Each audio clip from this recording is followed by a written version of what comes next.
Begoña, cosas que preocupan, o una de las mayores preocupaciones al margen del pelo y cuestiones estéticas, estas ya un pelín más serias durante este confinamiento, está siendo todo el aspecto educativo. ¿Qué pasa con el curso académico? ¿Se van a volver a abrir las aulas antes de que lleguemos al verano? ¿Se va a evaluar el tercer trimestre? ¿Se va a avanzar materia? ¿Va a haber ese aprobado general que reivindicaban, por ejemplo, desde el sindicato de estudiantes? Bueno, pues ayer que fue miércoles, desde el Ministerio de Educación y en comunicación con las comunidades autónomas se empezaban a despejar algunas dudas. Y digo algunas porque son solo algunas las que hemos conseguido despejar. Certezas, la verdad es que seguimos teniendo pocas, pero bueno, a ver las haylas. Por ejemplo, que Asturias va a terminar el curso el 30 de junio. Eso no se desplaza en el calendario, que se plantea un posible refuerzo en verano. Esa es una de las incógnitas, ¿no? Se plantea que los estudiantes sí van a ser evaluados, pero que esto no va a repercutir en el paso al siguiente nivel, es decir, que se anima, ¿no?, a que los estudiantes sigan pasando de curso, salvo cuando se trate de casos, bueno, pues que tengan unas necesidades educativas, lógicamente, que así lo requieran, ¿no? O sea, que ni siquiera eso, o sea, no estamos ante un aprobado general, lo que se anima es a pasar de curso siempre, lógicamente, que se pueda. Educación deja abierta la posibilidad de realizar exámenes, esto tampoco se concreta, sí se adelantaría esa materia, pero solo para subir nota, y esa nota pues se subiría con ese tercer trimestre, con esas tareas que se realizan en casa. Y no se descarta que la prueba de acceso a la universidad, que saben en principio ya tenía las fechas puestas, la EBAU, pues se tenga que realizar en septiembre, porque es así, se requiere que vaya a ser de manera presencial. Bueno, pues con estas pocas certezas y estas muchas incógnitas, vamos a saludar a una profesora de secundaria de un instituto de aquí de Gijón, que además también es miembro de un sindicato, del sindicato SUATEA, y ella es Marian Moreno, con la que hemos charlado por otras cuestiones en este programa, no las que ahora nos ocupan. Así que vamos a saludarla. ¿Qué tal, Marian? ¿Cómo estamos? Hola, ¿qué tal? ¿Qué tal? Bueno, buenas tardes. Bueno, pues como te decía yo, con algunas certezas, pero todavía muchísimas incógnitas, ¿no? Porque la verdad es que es una incertidumbre todo el aspecto educativo de esta crisis sanitaria, porque vamos tratando de despejar dudas. Eso causa pues muchísimo desconcierto, yo creo, en las familias, de mano en los propios estudiantes, ¿no? Pero cuando hablamos en este caso, de menores y también toda la parte de infantil, sé que no es la tuya, pero bueno, también toda esa parte, pues los padres, las madres, los tutores, pues lógicamente estamos un pelín agobiados porque no sabemos un poco hacia dónde vamos. Y ayer se empezaban a despejar algunas de esas dudillas. Y dijimos, vamos a ver si las ponemos en claro con una profesora que seguro que nos lo va a explicar muy bien. Bueno, según lo que ayer se empezó a despejar, Marian, ¿en qué escenario nos empezamos a mover? Bueno, vamos a ver. Yo creo que también las dudas que pueden surgir y demás es por una cuestión de lenguaje. Es decir, cuando la consejera o cuando la ministra habla sobre educación, está utilizando también un lenguaje técnico que las familias no tienen por qué saber traducir a lo que es la realidad. Entonces creo que es necesaria una labor pedagógica también con respecto al lenguaje utilizado, ¿no? Al lenguaje educativo. Cuando se habla de evaluación, promoción, competencias, todo eso que para el profesorado, bueno, es un lenguaje cotidiano, no tiene por qué serlo para las familias. Entonces, vamos a ver si nos tranquilizamos todo el mundo, eso es lo primero, ¿vale? Lo primero es verdad que es la salud, lo primero es la vida, después ya hablamos de otras cosas. Pero en el sistema educativo, vamos a ver, lo que se plantea ahora mismo no es muy diferente a lo que venimos haciendo toda la vida. Es decir, está dentro de la ley y no es muy diferente. Lo que estamos diciendo, o lo que se está diciendo ahora mismo es, hay ya evaluado y calificado, que es diferente también. Calificación es la nota. Tú tienes un 5, tú tienes un 6, ¿vale? Eso es calificar.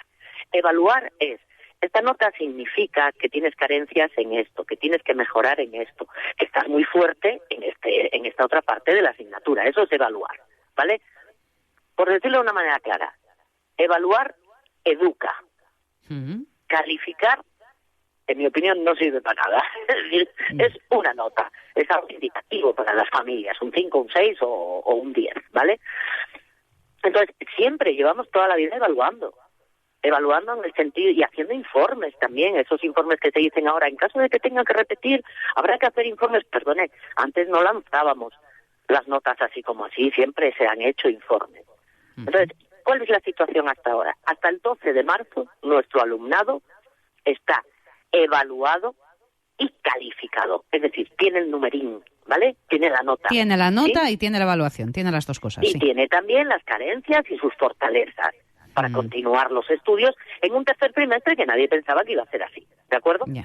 Viene un tercer trimestre que es como es, excepcional absolutamente, con carencias tecnológicas por parte del alumnado y por parte también puede ser del profesorado, ¿por qué no? Que también hay que pensar en el profesorado. El profesorado se ve con una sobrecarga de trabajo porque tiene que cambiar radicalmente todo su profesión y además lo tiene que hacer de un día para otro. Y hay una situación excepcional donde no podemos llegar al 100% del alumnado. Por lo tanto, en este sentido, se arbitran una serie de medidas. ¿Qué es lo que dicen? Quien ha estado evaluado positivamente hasta el 12 de marzo y tiene posibilidad de continuar estudios, los continuará. Y todo lo que haga del 12 de marzo hasta aquí, si puede, será para subir la nota, la calificación. Del 6 pasará al 7 o al 8. Pero con si lo no cual, puede, sí. si no puede, se queda con lo que se ha evaluado, en se ha su nota evaluado que hasta ya aprobó. Para entendernos, Marian, o sea, sería algo así como que este tercer trimestre lo que nos va a servir es para poder subir notas sobre lo que ya se ha evaluado y ya se ha calificado. Ahora se avanza. Bien, tú abandonaste el curso y hasta el 12 de marzo no hiciste absolutamente nada. Ni siquiera te dio por ir del instituto, Claro. Y ahora no vas a probar. No vas a probar porque, claro, no vas a tener sobre qué subir nota, efectivamente. Se avanza materia, que esto es una de las dudas grandes, porque, claro, una cosa es que tú puedas subir nota respecto a la materia que ya has hecho hasta ese 12 de marzo. Que ya has hecho, eso es. Y que digas tú, bueno, pues ahora, sobre esto que ya hemos mirado, que ya hemos dado, que ya sabemos, bueno, pues podemos mejorar, o seguimos avanzando materia. No, mira, vamos a ver. Es que el tema de materia, ¿ves? Por eso te digo lo del lenguaje, ¿no? Cuando hablamos de competencias claves, de competencias base, de lo que estamos hablando es de un conjunto de cosas diferentes. Cuando la gente dice avanzar materia, está pensando en conceptos, en contenidos académicos. Es decir, que si yo di hasta el adjetivo calificativo, ahora también voy a dar las oraciones subordinadas. ¿Sí? Por ejemplo. Vale, esos son contenidos, conceptos. En contenidos no se va a avanzar.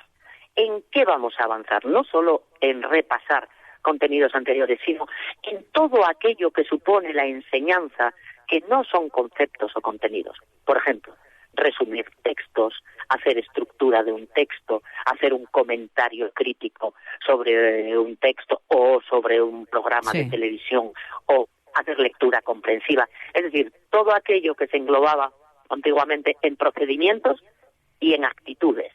Por lo tanto, podemos trabajar la igualdad dentro de las casas, podemos trabajar la coeducación, podemos trabajar muchas cosas que no tienen que ver con concepto y contenido, que es lo que la gente piensa que solo hacemos. Parece como si fuéramos una especie de Wikipedia en el aula.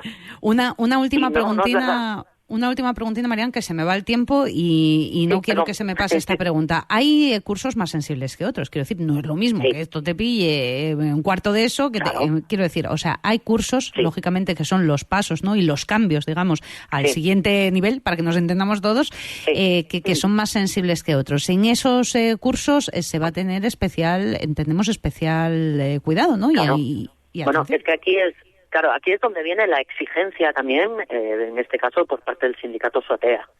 Lo que se tiene que hacer es una planificación del próximo curso en la que haya un esfuerzo presupuestario especial para la escuela pública. De manera que absolutamente todo el alumnado tenga la capacidad y la posibilidad de recuperar lo que se haya perdido en este trimestre. Y en ese sentido, de lo que hablamos de qué es, de bajada de ratios, de bajada de alumnado por aula, de desdobles, de apoyos, de atención a la diversidad. Es decir, estamos hablando de un esfuerzo excepcional presupuestario para una situación excepcional en la educación también. Pues a ver, Marian, si la lección de la defensa de lo público la tenemos bien aprendida con esto que nos ha pasado y lo aplicamos no solo a lo sanitario, ¿verdad? Y también a otros aspectos de los que siempre hablamos. Bueno, pues lo hemos entendido mucho mejor. Sí. Perdona, no pedimos aplausos, pero al menos sí pedimos que se reconozca que el profesorado está haciendo un trabajo ingente para cambiar toda su profesión de un día para otro. Yo creo que os lo estamos reconociendo, Marian, porque la verdad, los padres, las madres, nos damos cuenta en casa del curro que estáis haciendo. Marian Moreno, como siempre, un placer. Muchísimas gracias. Seguimos charlando. Un abrazo. Hasta luego.